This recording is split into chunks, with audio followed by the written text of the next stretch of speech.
Cinema serial രംഗത്തെ latest വാർത്തകൾക്കായി channel subscribe ചെയ്യുക. മോഹൻലാലിനെ കേന്ദ്ര കഥാപാത്രമാക്കി പൃഥ്വിരാജ് സംവിധാനം ചെയ്യുന്ന ചിത്രമാണ് എമ്പുരാൻ.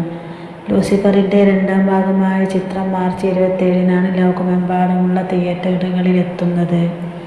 ആശീർവാദ് പ്രൊഡക്ഷൻസും ലൈക്ക പ്രൊഡക്ഷൻസും ചേർന്നാണ് ചിത്രം നിർമ്മിക്കുന്നത്. എമ്പുരാൻ തിയേറ്ററുകളിൽ എത്തുന്നത് മാർച്ച് 27-ന് തനിക്ക് മറ്റൊരു സന്തോഷം കൂടിയുണ്ടെന്ന് പറയുകയാണ് മോഹൻലാലിന്റെ ഭാര്യ സുചിത്ര. സിനിമയുടെ ടീസർ റിലീസ് ചടങ്ങിലാണ് ഇക്കാര്യം പറഞ്ഞത്. എമ്പുരാൻ കാണാൻ കാത്തിരിക്കുകയാണെന്നും സുചിത്ര പറഞ്ഞു. പൃഥ്വിരാജിന്റെ ടാലന്റും മുരളി ഗോപിയുടെ ബ്രില്യൻസും ചേർന്നാണ് ലൂസിഫർ.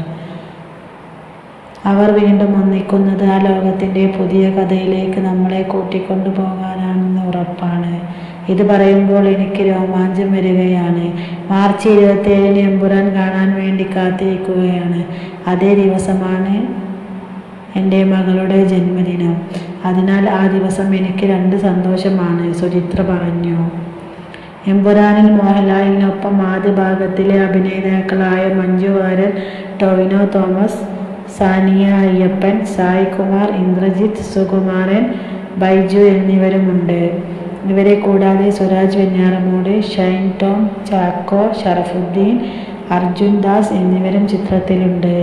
ദീപക് ദേവ് ആണ് സംഗീതം. സുജിത് വാസുദേവ് ഛായാഗ്രഹണവും അഖിലേഷ് മോഹൻ എഡിറ്റിംഗും നിർവഹിക്കുന്നു.